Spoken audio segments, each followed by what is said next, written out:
मोतिया बरैया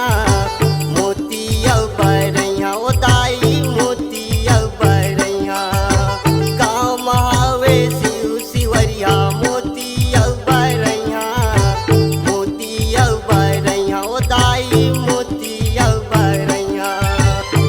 घरे घर माने माता घरे घर माने माता बुढ़ा दौरन बगिया मोर गाँव गवई माँ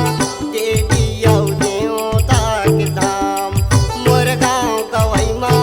देवी औ देवता के धाम।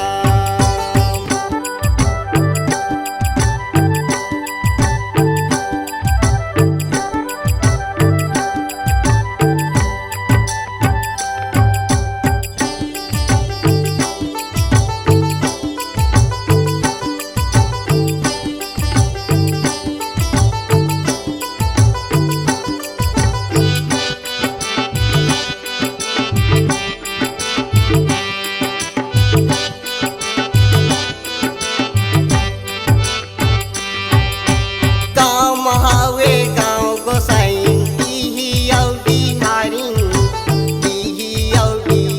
नोदाई डीही औ बिहारी गाँव महावे गाँव गोसाई डीही औ बिहारी नोदाई डीही औ बिहारी गाँवे महावे माता गाँवे महावे माता बैगाय औ बैगिन मोर गाँव गवई माँ देवी औ देवता के धाम मोर गाँव गवई माँ देवी औ देवता के धाम।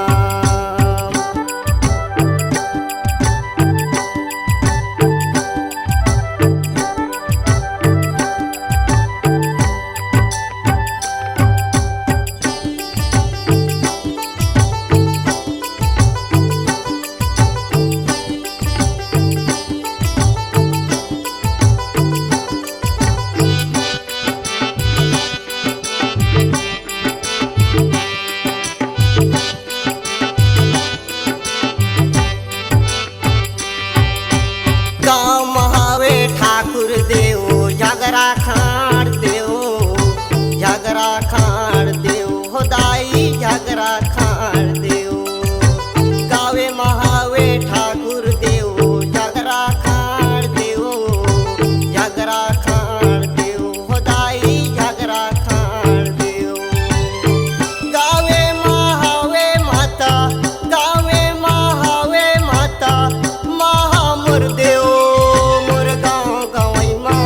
देवी औ देवता के धाम मोर गाँव गवई माँ देवी औ देवता के धाम देवी औ देवता के धाम मोर गाँव गवई माँ देवी औ देवता के धाम मोर गाँव गवई माँ देवी औ देवता के धाम देवी औ देवता के धाम मोर गाँव गवई माँ देवी औ देवता के धाम मोर गाँव गवई माँ देवी औ देवता के धाम मोर गाँव गवई माँ देवी औ देवता के धाम मोर गाँव गवई माँ देवी औ देवता के धाम।